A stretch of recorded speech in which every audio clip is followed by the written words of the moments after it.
नमस्कार विद्यार्थी मित्रांनो, मी शिवम पवार.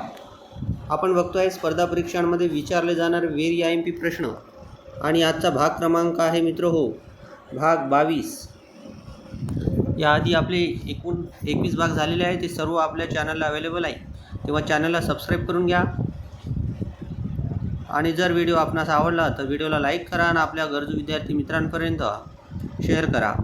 तेव्हा बघूया मित्र हो आजचा पहिला प्रश्न क्रमांक 1. योग्य विधान किंवा विधाने ओळखा. अविधान आहे बुबुळातील बाहुली भिंगाचे छिद्र व झडपेचे कार्य करते.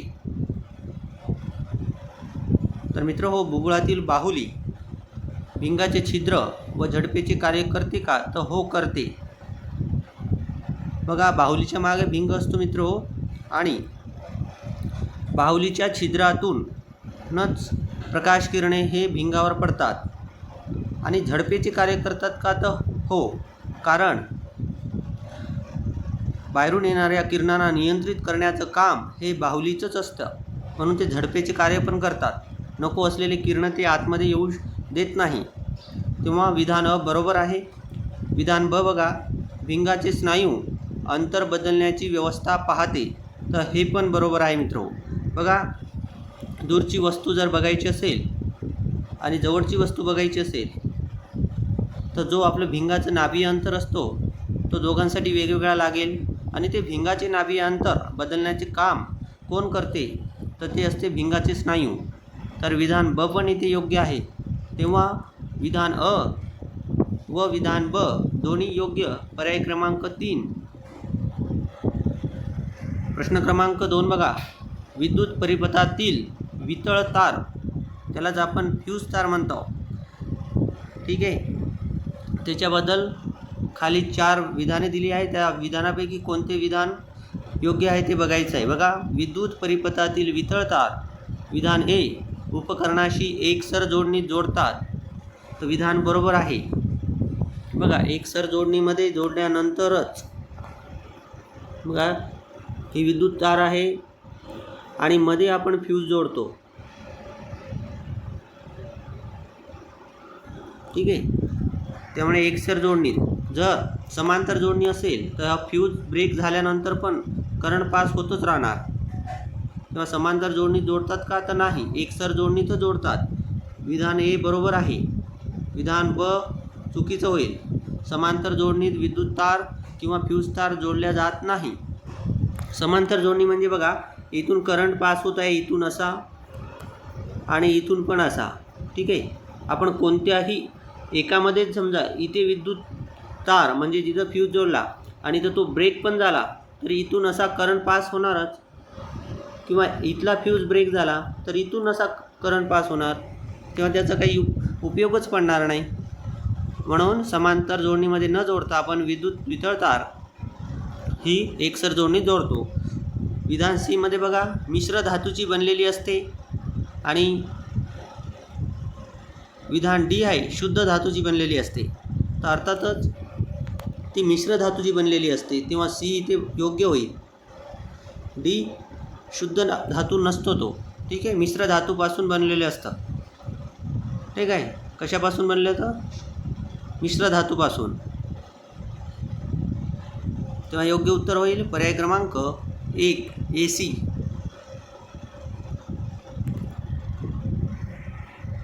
प्रश्न क्रमांक 3 बघा, वीरा शिंदेंनी राष्ट्रीय सभेच्या कोणत्या अधिवेशनामध्ये अस्पृश्यता निवारणाचा सराव नाही आहे मित्र, तो ठराव.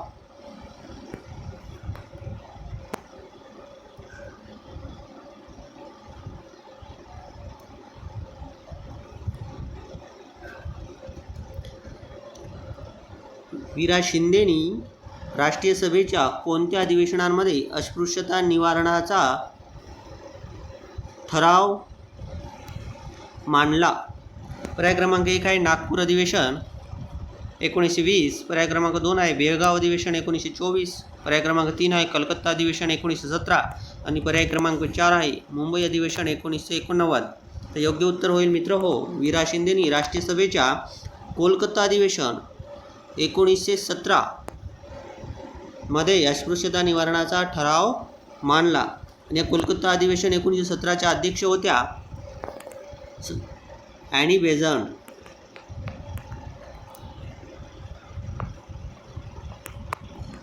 ठीक आहे. ॲनी बेझंट ह्या राष्ट्रीय सभेच्या पहिल्या महिला अध्यक्ष आहे मित्र. आणि त्या कधी होत्या?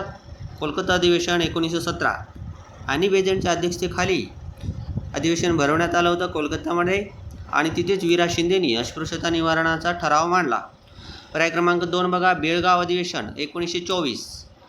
ठीक आहे.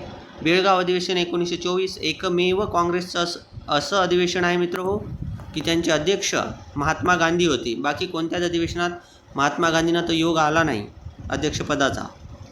ठीक आहे. नागपूर अधिवेशन 1920 श्री राघवाचार्य, महाराष्ट्रातलं पहिलं आपल्या विदर्भातलं पहिलं अधिवेशन. ठीक आहे. आणि मुंबई 1989. कितव्या क्रमांकाचं होतं मित्र हो? पाचवे अधिवेशन. कारण की 85मध्ये पहिलं, 86मध्ये दुसरे, 87 तिसरे, 88 चौथे आणि पुन्हा पाचवे जे होते मुंबईमध्ये. आणि पहिलं पण मुंबईमध्येच झालं होता. प्रश्न क्रमांक 4 बघा, डेक्कन सभेची जबाबदारी गुरु शिष्य परंपरेने महादेव गोविंद रानडे यांनी कोणाकडे सोपवली? डेक्कन सभेची जबाबदारी गुरु शिष्य परंपरेने महादेव गोविंद रानडे यांनी कोणाकडे सोपवली? पर्याय क्रमांक 1 आहे लोकमान्य टिळक, 2 आहे नामदार गोपालकृष्ण गोखले, पर्याय क्रमांक 3 आहे बॅरिस्टर जिना आणि पर्याय क्रमांक 4 आहे सरोजिनी नायडू. तर आपणा सर्वांना माहीत आहे मित्र हो, महादेव गोविंद रानडे यांचे शिष्य कोण होते? तर गोपालकृष्ण गोखले, नामदार गोपालकृष्ण गोखले. ठीक आहे. आणि नामदार गोपालकृष्ण गोखले यांचे शिष्य कोण होते? तर ते होते महात्मा गांधी.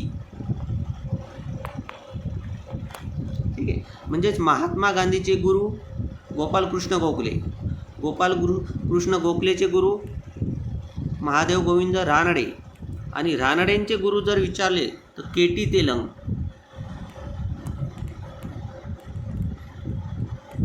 तेलंग. ठीक आहे. प्रश्न क्रमांक 5, खालील नद्या व खाड्या यांच्या योग्य जोड्याला ओळखा. बघा, पहिली जोडी आहे वैतरणा नदी, दातीवरा खाडी. ही योग्य जोडी आहे मित्र. वैतरणा नदीवर दातीवरा खाडी आहे किंवा दातीवरा खाडीतूनच वैतरणा नदी वाहते. पाताळगंगा नदी, धर्मांतर खाडी हे पण इथे योग्य आहे. कुंडलिका नदी, रोयाची खाडी हे पण इथे योग्य होईल. शुक नदी, विजयदुर्ग हे पण इथे योग्य होईल. तेव्हा मित्र हो, चारही नद्या ह्या कोकणातल्या नद्या आहे, महाराष्ट्रातील कोकणातल्या, आणि त्यांच्या खाड्या जे दिल्या आहेत त्या चारही योग्य आहे. तेव्हा पर्याय क्रमांक 4 वरील सर्व योग्य. प्रश्न क्रमांक 6, योग्य विधान ओळखा. भीमा नदीची महाराष्ट्रातील एकूण लांबी 451 आहे का? तर हो आहे. पैनगंगा नदीची महाराष्ट्रातील एकूण लांबी 195 आहे का? तर हो आहे. तेव्हा दोन्ही विधाने इथे योग्य ठरतात. पर्याय क्रमांक 3 अ व ब दोन्ही योग्य.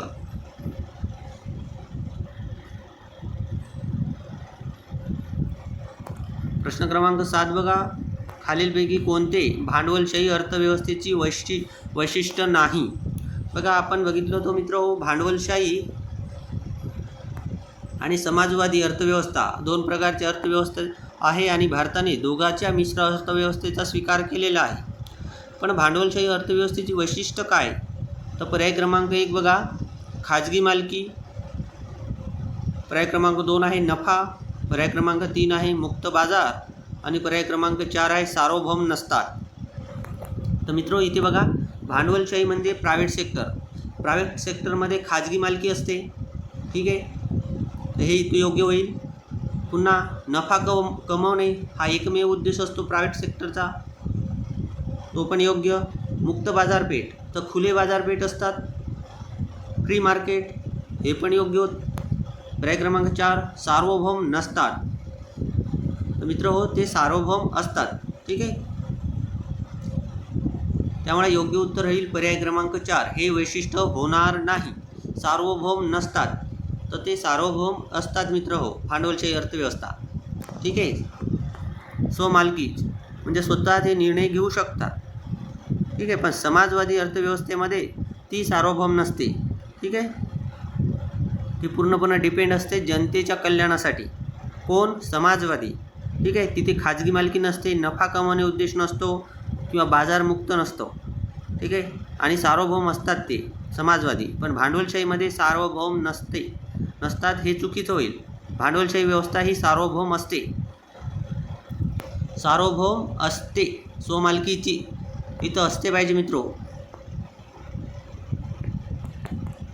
ठीक आहे. बघा प्रश्न क्रमांक 8, राष्ट्रीय ग्रामीण रोजगार हमी योजना कधी सुरू करण्यात आली?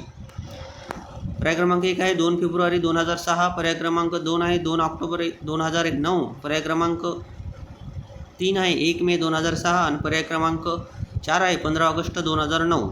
तर याचे योग्य उत्तर होईल मित्र हो पर्याय क्रमांक 1, 2 फेब्रुवारी 2006.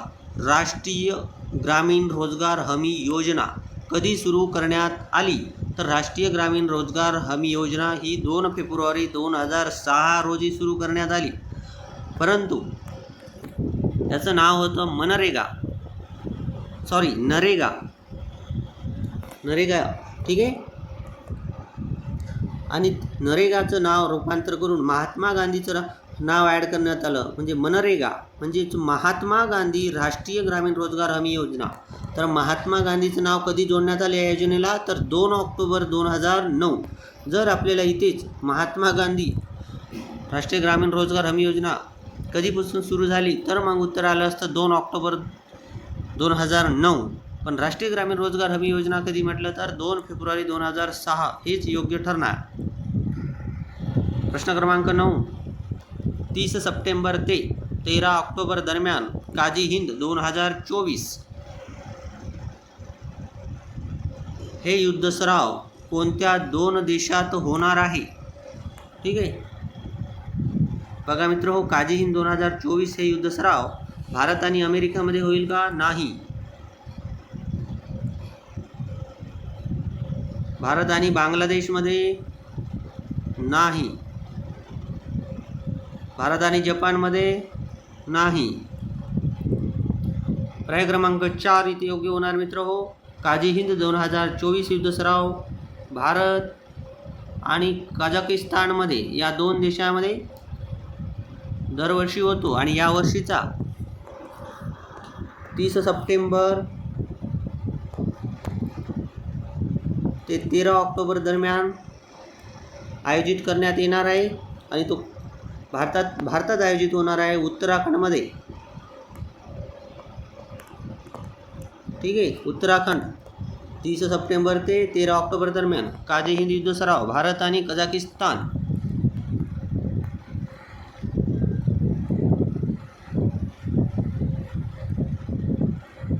प्रश्न क्रमांक 10, भारतीय सशस्त्र दलाच्या वैद्यकीय सेवेचा प्रमुख पदी प्रथमच कोणत्या महिलेची निवड करण्यात आली आहे किंवा निवड झाली आहे?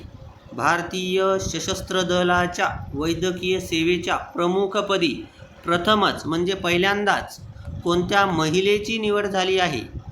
पर्याय क्रमांक 1 आहे विनीता शर्मा, पर्याय क्रमांक 2 आहे राणी शुक्ला, पर्याय क्रमांक 3 आहे आरती सरीन आणि पर्याय क्रमांक 4 आहे मोनाली मिश्रा.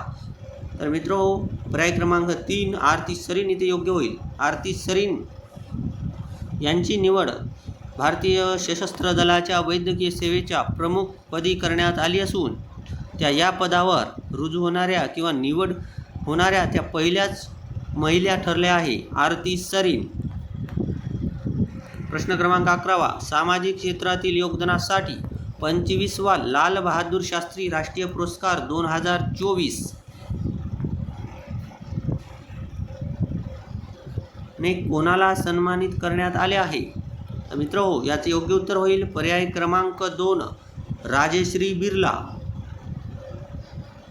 यांना सामाजिक क्षेत्रातील योगदानासाठी 25वा लाल बहादूर शास्त्री राष्ट्रीय पुरस्कार 2024 ने सन्मानित करण्यात आले आहे.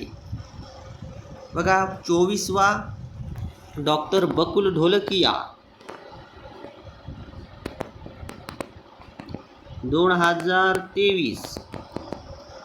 नंतर 23वा होता डॉक्टर रणदीप गुलेरिया 2022 मध्ये. आणि 21वा जो लाल बहादूर शास्त्री राष्ट्रीय पुरस्कार होता तो सुधा मूर्ती यांना जाहीर केला होता, तो होता 2021 साठी.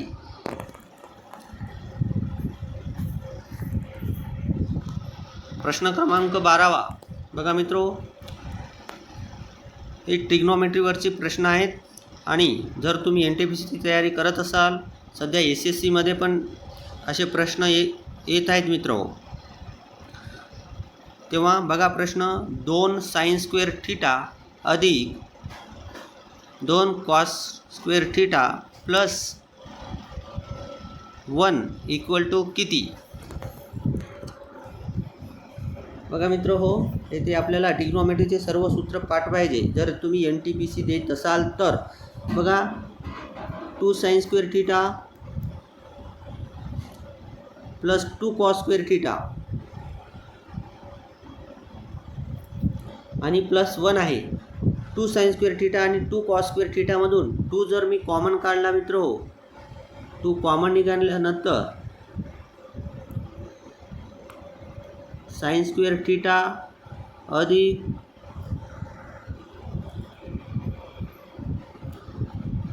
cos स्क्वेअर थीटा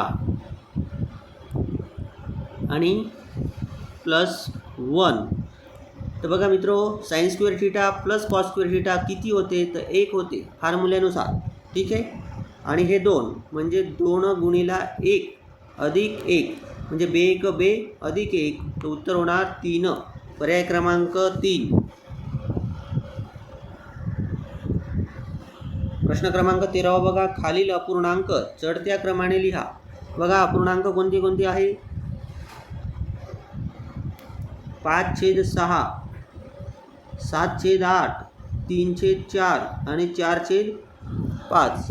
बघा 5/6 फरक किती आहे अंशछेदातला 1. 7/8 फरक 1.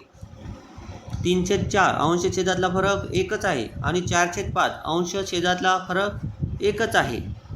बघा जेव्हा अंश आणि छेदातला फरक सगळ्यांचा सारखाच असतो, म्हणजे या सगळ्यांचा अंश आणि छेदातला फरक किती आहे 1च. जर सगळ्या अपूर्णांकाचा अंश आणि छेदातला फरक सारखा असेल तर जो अंश, ठीक आहे, जो अंश लहान तो अपूर्णांक लहान आणि जो अंश मोठा तो अपूर्णांक मोठा. तर बघा इथे सर्वात लहान अपूर्णांक कोण होईल, कोणाचा अंश सगळ्यात लहान आहे 3, म्हणजे 3/4 पहिल्यांदा, नंतर 4/5, नंतर 5/6 आणि नंतर 7/8. पर्याय क्रमांक 1. जर अंश आणि छेदातला फरक सर्वांचा सारखा असेल तर ज्या अपूर्णांकाचा अंश हा लहान असेल तो सगळ्यात लहान अपूर्णांक बनेल आणि ज्यांचा अंश सगळ्यात मोठा असेल तो सगळ्यात मोठा अपूर्णांक बनेल. ठीक आहे. पर्याय क्रमांक 1. प्रश्न क्रमांक 14. 151, 153, 158, 165, 150, 140, 170, 153, 158 आणि 151 यांचा मध्यक काढा. याआधी आपण मध्यक, मध्य आणि बहुलक कसं काढायचं ते शिकलो होतो मित्रो. तर आपल्याला मध्यक काढायला सांगितलेले आहे. बघा मध्यक काढणं सोपं असते. बघा जेवढे संख्या दिली आहे ते पूर्ण संख्या काय चढत्या क्रमांकाने मांडायची. चढत्या क्रमांकाने मांडताना सगळ्यात पहिले काय होणार 140,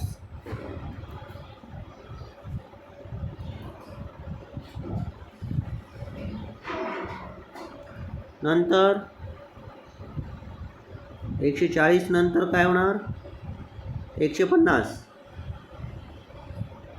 नंतर 150 नंतर 151. 151 2 वेळा आहे मित्रो. ठीक आहे. 151 झाल्यानंतर 153 किती वेळा आहे 2 वेळा.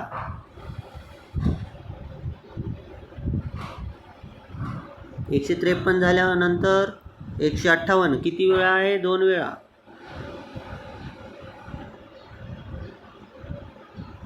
158 झाल्यानंतर 165 आणि 170.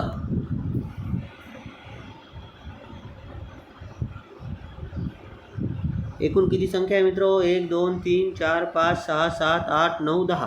10 संख्या आहे. आपण काय करत असतो? मध्य काढताना काय बघत असतो आपण की मधातली संख्या. बघा इथे 10 असल्यामुळे मधातली संख्या येणार नाही, ठीक आहे. पण मधात अशा 2 संख्या असतील, ठीक आहे. बघा एकूण 10 असल्यामुळे मधोमध येणारी संख्या आपण फाइंड करू शकतो का? तर नाही. तर 10 असल्यामुळे 2 संख्या मधात येणार. म्हणजे पहिल्यांदा 4 संख्या, बघा ही एक संख्या, ही दुसरी, ही तिसरी आणि ही चौथी. आणि इकडून ही पहिली, ही दुसरी, ही तिसरी आणि चौथी. मधात किती संख्या येत आहेत? 2 संख्या. जेव्हा 2 संख्या मिळतील तेव्हा आपण काय करायचं? त्या दोघांची करायची बेरीज. म्हणजे 153 अधिक 153 आणि भागीला 2. तर याला सॉल्व केल्यानंतर आन्सर येईल 153. तर मध्यक किती होईल? 153. पर्याय क्रमांक 2, ठीक आहे. बघा इथे 10 संख्या होत्या, तर मिडल संख्या आपण फाइंड करू शकत नाही. तेव्हा मिडलमधल्या 2 संख्या पण घ्यावी लागेल आपल्याला.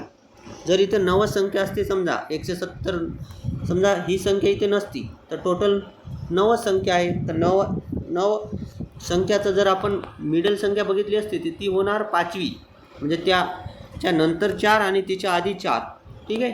पण इथे 10 संख्या असल्यामुळे 2 संख्याचा आपल्याला 2 संख्या घ्यावं लागेल आणि त्याची बेरीज करून डिवाइड बाय 2 केल्यानंतर आपल्याला मध्यक मिळून जाईल. प्रश्न क्रमांक 15 बघा. 2 धनसंख्या 7 9 या प्रमाणात असून त्यांचा लसावी व मसावी यांचा गुणाकार 25,200 आहे. तर त्या 2 संख्यांची बेरीज किती? बघा मित्र, आपल्याला माहीत आहे. बघा काय माहीत आहे? 2 संख्याचा गुणाकार म्हणजेच त्यांचा लसावी किंवा मसावी यांचा गुणाकार. बघा पहिली संख्या मानू, त्यांचं प्रमाण आहे 7 9. म्हणजे पहिली संख्या होईल 7x. पहिली संख्या काय झाली? 7x. आणि दुसरी संख्या काय होणार? 9x.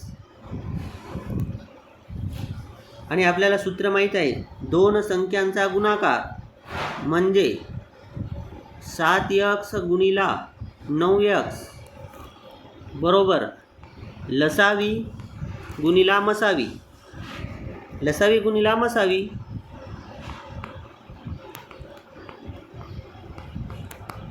ठीक आहे. आणि लसावी गुणिला मसावी म्हणजे लसावी व मसावी यांचा गुणाकार किती? 25,200. म्हणजे 9x गुणिला 7x गुणिला 9x म्हणजेच बरोबर 25,200. आणि भागीला मी काय करतो? 7 आणि 9 खाली घेऊन येतो. म्हणजे 7 गुणिला 9 इकडे होणार x वर्ग, ठीक आहे. याला फाइंड करायचं आहे मित्रो.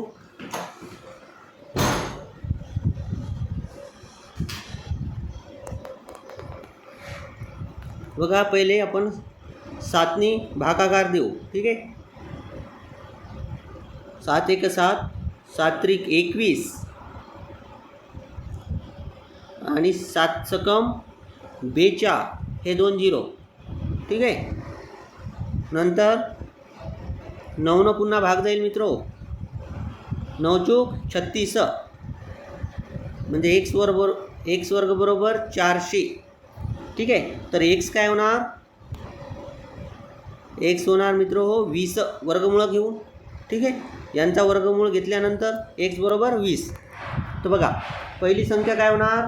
7x म्हणजे 7 गुणिला 20 म्हणजे 140 अधिक 9x म्हणजे 9 गुणिला 20, 9 दोन्ही 18. तर 2 संख्येची बेरीज काय होणार? बघा 0 0 0, 8 आणि 4 12, 2 हात चला 1, 1 1 2 ने 3. तर 320. पर्याय क्रमांक 2. तेव्हा मित्रो इथेच आपले आजचे 15 क्वेश्चन संपलेले आहे. व्हिडिओ जर तुम्हाला आवडला असेल तर जाता जाता व्हिडिओला लाईक करा, आपल्या विद्यार्थी मित्रांपर्यंत शेअर करत चला. बघा मित्रो, ही सगळी मेहनत तुमच्यासाठी आहे. तुम्ही सपोर्ट करसाल तर सर्व काही आहे. ठीक आहे. आणि काही याचं कॉस्ट वगैरे काही अप्लाय नाही करत आहो मित्र, मी सगळं फ्रीमध्ये देत आहे. एक लाईक तर बनतं, त्याला तुमच्यासाठी काही पैसे थोडी लागत आहे. तेव्हा इथेच थांबूया. धन्यवाद मित्र हो.